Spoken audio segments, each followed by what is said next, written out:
Hill. Thank you, Mr. Speaker. My question is for the Minister of Community and Social Services. About 1 in 7 people in Ontario have disabilities, and it is anticipated to grow 1 in 5 within 20 years due to our aging population. By 2036, the number of seniors is projected to be more than double the 2009 number of 4.7 million.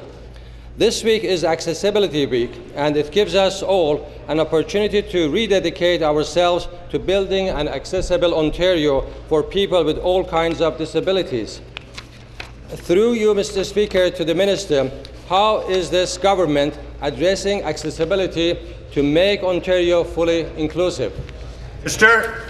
Monsieur le Président, je voudrais remercier aussi le membre pour cette question. Each May, we recognize National Access Awareness Week to honor achievements in building an accessible Ontario for people with all kinds of disability. Under the Accessibility for Ontarians with Disability Act, our government is creating standards to break down barriers for people with disabilities, obstacles that stand in the way of them, and opportunity. I want to recognize the many people who could see beyond the hard work to the opportunity in our accessibility plan. Knowledgeable, industrious, and dedicated Ontarians who gave their time to serve on Standard Development Committee and my advisory committee.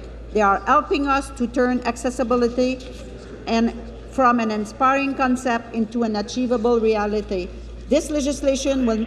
Supplementary. Thank you, Minister. I know that we all benefit from the work Ontarians are doing to make our communities fully accessible. I appreciate the advice I received from the Accessibility Advisory Council in my riding of Richmond Hill. They inform me of the accessibility needs in my community now and provide feedback on how our government can help. I understand that time is needed for businesses to adapt to new accessibility standards as they are developed and implemented. However, some are still concerned that there is a cost associated with becoming accessible. Through you, Speaker, to the Minister, what are the economic benefits for businesses that provide accessible services? Yes, Mr. Speaker, Ontario's businesses have told us that accessibility is the right thing to do, but we also say it is the smart thing to do. The world-renowned Martin Prosperity Institute predicts that improving accessibility could bring Ontario up to $1.6 billion in tourism. Retail sales could grow by another $10 billion.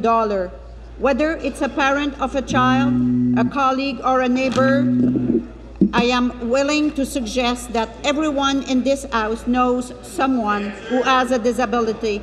Congratulations to them and to all members of the House for helping us build an Ontario full of opportunity. Thank you very much.